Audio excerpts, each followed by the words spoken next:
نبی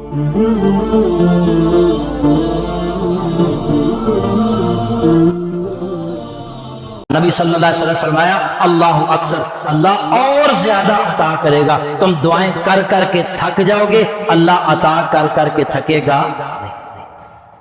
قرآن مجید میں بھی اللہ نے فرمایا، ٹھیک ہے نا، اللہ تعالیٰ نے جہاں یہ لکھا ہے نا کہ اس بندے کو بیماری آئے گی، تقدیر میں لکھا ہے، وہاں یہ بھی لکھا ہے کہ یہ دعا کرے گا تو اللہ اس کی بیماری دور کر دے گا۔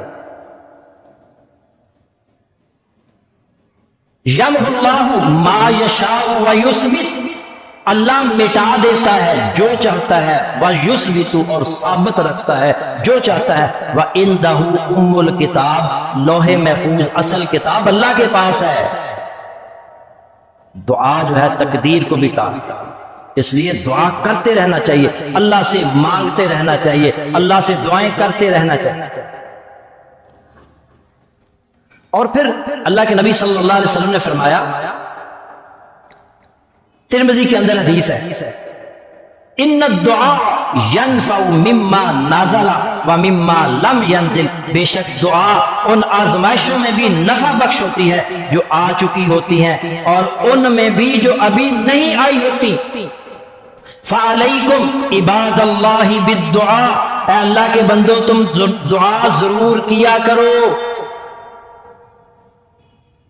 جو آزمائشیں انسان پر آ چکی ہوتی ہیں، دعا کی بدولت اللہ انسان کو صبر اور برداشت کی توفیق عطا فرماتا ہے، اور دعا کی بدولت آنے والی مصیبتیں، بیماریاں، تکلیفیں، حادثات اللہ دور کر دیتا ہے۔ اس لیے دعائیں کرنی چاہیے، اللہ کو پکارنا چاہیے۔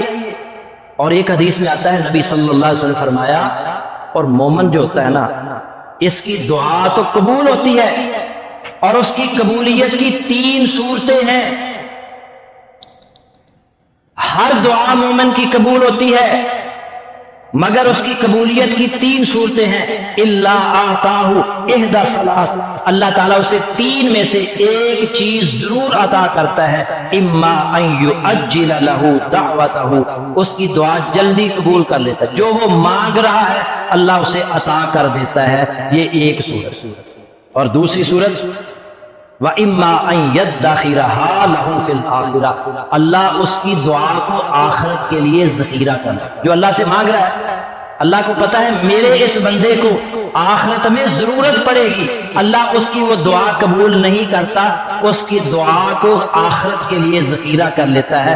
اور تیسری قبولیت کی صورت ہے، دعا جو اس نے مانگی اللہ نے وہ عطا نہیں کیا، آخرت کے لیے ذخیرہ بھی نہیں کیا، اس پر آنے والی مصیبت، بیماری، حادثہ، تکلیف کو اللہ تعالیٰ اس دعا کی بدولت دور کر دیتا ہے، جس کا ہمیں علم نہیں ہوتا۔ ہم کہتے ہیں ہم دعائیں کرتے ہیں قبول نہیں ہو رہی، یہ آپ یاد رکھ لیں کہ اللہ نے آپ کی دعا قبول کر لی ہے، آپ کو وہ عطا نہیں کیا جو آپ مانگ رہے ہیں، آپ کی دعا کو اللہ نے آخرت کے لیے ذخیرہ کر لیا ہے۔ قیامت کا دن ہوگا، اللہ ایک بندے کو بلائے گا اور اس کو نیکیاں دکھائے گا، یہ تمہاری نیکیوں کے پہاڑ ہیں، وہ حیران ہو کر کہے گا یا اللہ میں نے اتنی نیکیاں کی نہیں ہیں، یہ کہاں سے آ گئی ہیں؟ اللہ تعالیٰ فرمائیں گے یہ تیری ان دعاؤں کی نیکیاں ہیں جو تو دنیا میں کرتا رہا اور دنیا میں ہم نے قبول نہیں کی، ہمیں پتا تھا ہمارے اس بندے کو آخرت میں ضرورت پیش آئے گی، اس لیے ہم نے ان دعاؤں کو آخرت کے لیے ذخیرہ کر لیا تھا، یہ ان کا اجر و ثواب ہے۔ تو کہے گا کاش دنیا میں میری کوئی بھی دعا قبول نہ ہو۔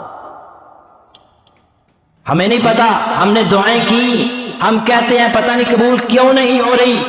اللہ نے اس دعا کی بدولت کئی بار ایسے ہوتا ہے، بندہ کہتا ہے حادثے سے بال بچا ہوں، بڑی مشکل سے بچا ہوں، ایکسیڈنٹ ہونے ہی والا تھا، آپ کو کیا پتا آپ کی وہ دعا جو تھی وہ کام آ گئی، اللہ نے آپ کو بچا لیا۔